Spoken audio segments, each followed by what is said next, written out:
du le verdict am na beneen porox ndollu ngir ñu respecter décision bi nga xamante ne joxe na ko au nom de la séparation des pouvoirs. non xam nga juge bi il a fait un pouvoir d'injonction xam nga en matière de contentieux de la radiation c'est un contentieux de pleine juridiction ñu ngi koy waxee maanaam juge bi plénitude de compétence la am maanaam su ko neexee mun na annuler di kii mais loi bi da ko tënk da ko ne soo annuler radiation mais il faut nga wax administration comportement bu mu war a def loolu moo tax article L47 am solo looloo tax su ngeen gisee les termes de la décision juge bi lan lay utiliser lan la Sabassy Faye waxoon ordonne kii lan la waxaat ordonne c'est une injonction de faire c'est-à-dire en réalité ça doit être automatique immédiat c'est-à-dire que c'est dans l'instantanéité c'est dans l'immédiateté moo tax ma ne la Ousmane Sonko avait déjà gagné son procès depuis Ziguinchor il devait tout simplement donc recevoir ses fiches de collecte de parrainage mais malgré cela il fait l'objet d'une discrimination d'une confiscation de ses droits constitutionnels qui sont même piétinés. D'accord. Est-ce que tey jii Ousmane Sonko mën na xëy rek jubali conseil constitutionnel déposer sa candidature avec tout ce qui se passe ñu bañ ko dugalaat ci fichier électoral bi autre est-ce que mën na jubal rek conseil constitutionnel. En tout cas avec des risques. En tout cas li ma la mën a wax mooy la haute autorité de régulation a investi et désigné Ousmane Sonko comme candidat de Pastef les Patriotes à l'élection présidentielle du 25 février 2024. C'était le 13 juillet 2023. Que ce candidat désigné est le candidat officiel et il doit déposer sa candidature au Conseil constitutionnel au moment venu. C'est maintenant à la direction du parti et lui-même et donc son mandataire qui vont s'en charger. Li ma la mën a wax mooy Ousmane Sonko va déposer sa candidature. Ousmane Sonko aura toutes ses pièces et Ousmane Sonko en réalité donc est candidat et il participera à l'élection présidentielle du 25 février 2024.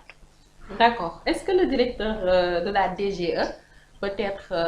poursuivi pour ce qui se passe actuellement et condamné manifestement parce que nag dafa bañ a accepter li nga xamante ni moo di du ñuy woowee décision de justice. Bien sûr parce que xam nga Ousmane Sonko tey créé na un contentieux ak moom. bu Ousmane Sonko xamul woon ni nekkul ci yoon kon du dem di ko poursuivre ci yoon.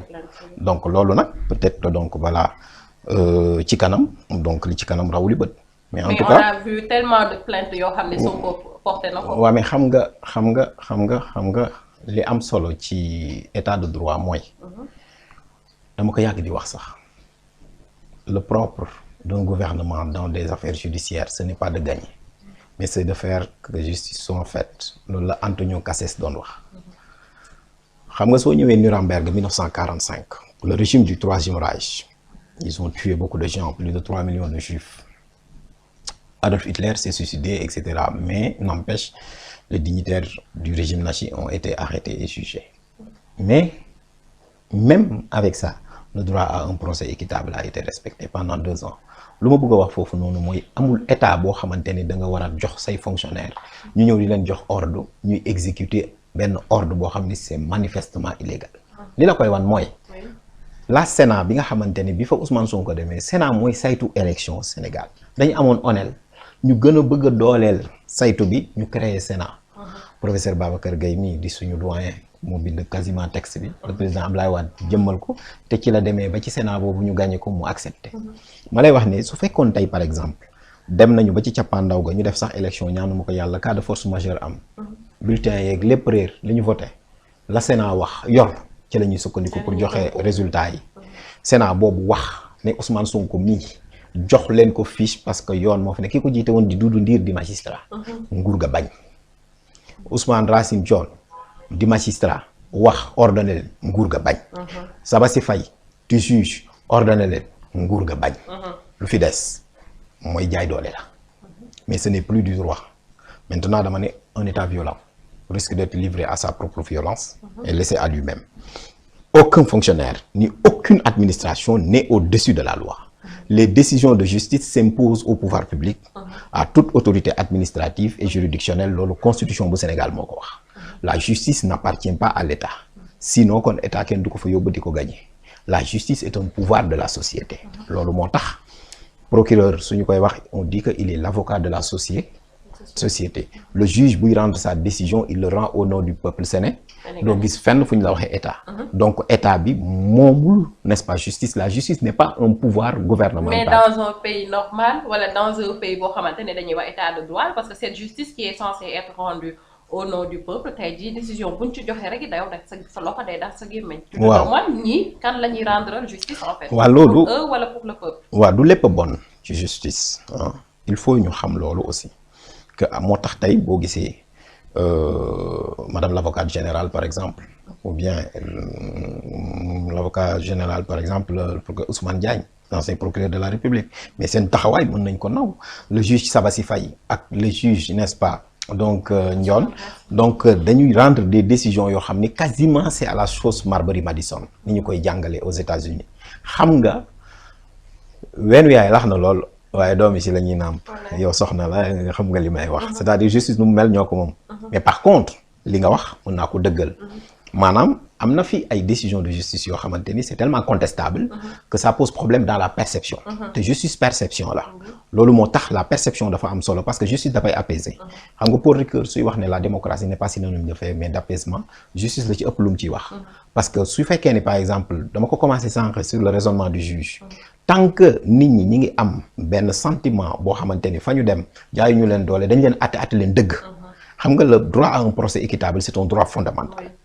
bu fa amatul dañ la naan sax procès amatul donc moo tax ba nga xamante ni yow say inquiétude dama koy partager mais mën naa ni en réalité war nañ ko mën a jubbanti il n'est jamais trop tard de bien faire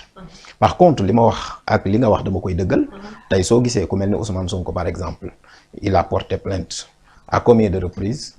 les plaintes sont en train de dormir Ousmane Sonko dans l'affaire Sweet Beauté n'était pas d'accord sur le traitement des PV mu saisir IGAJ fan la mujjee Sabassi Faye jox ko dëgg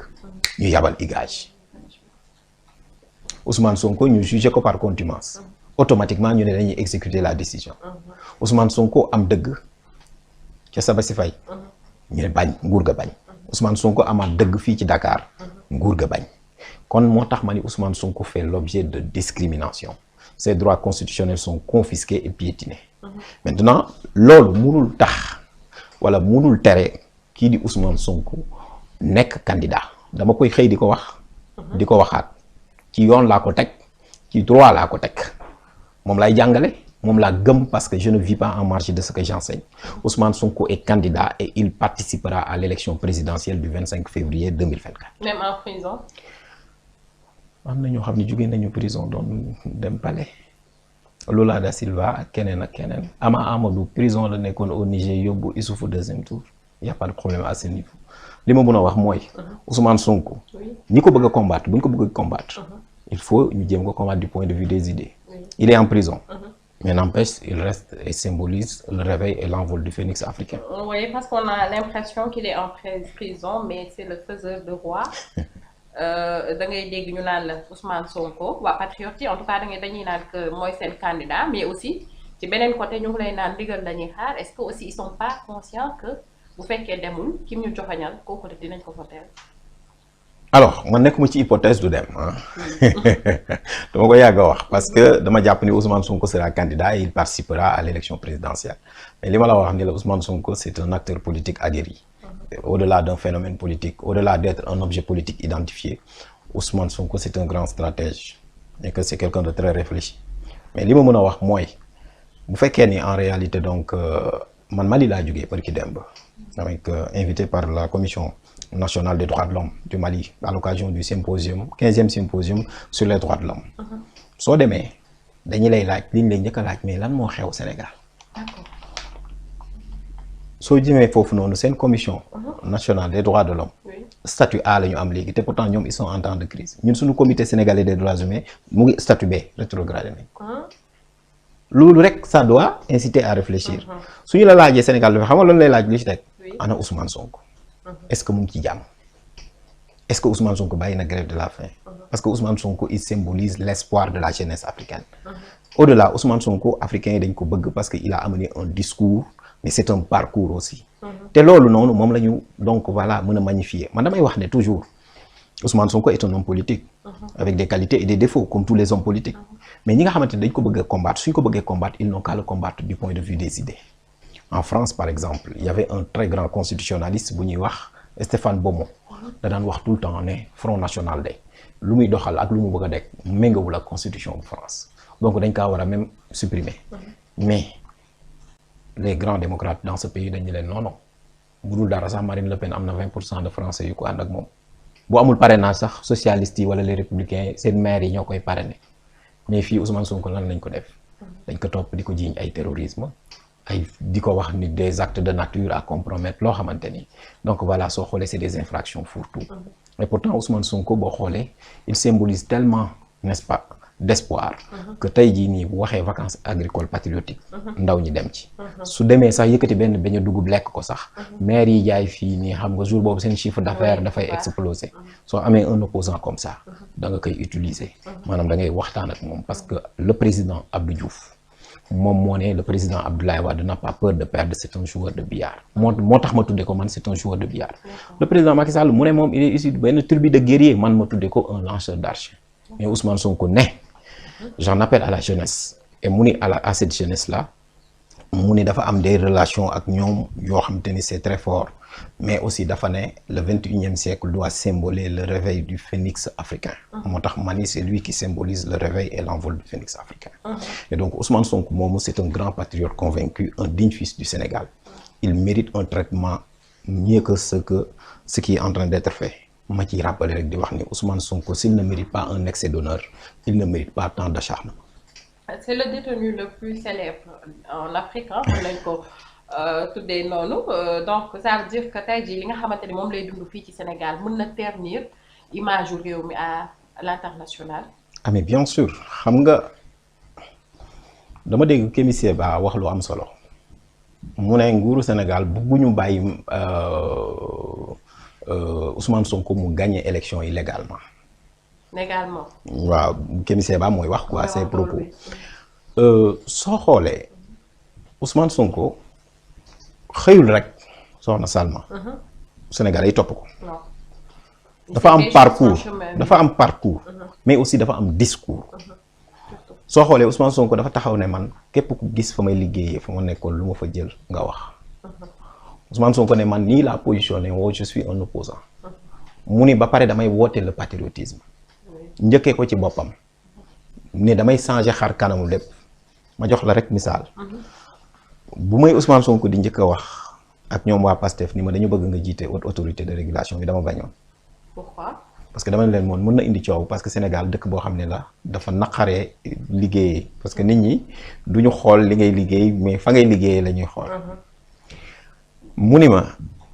am na loo xam ni yéen mënu leen ko bañ parce que bu fekkee seeni collègues ñoo koy def à l'étranger mais pourquoi pas vous. mu ni ma comment se fait-il que ñun ñu woo leen yéen universitaires yi ne leen kaay leen ngeen démocratiser suñu parti politique yi en interne ne ma dama bëgg que parti politique yi ni ñuy doxee Sénégal ñu soppi leen ba nga xamante ne bu ñu ñëwee ci nguur gi na parti politique ba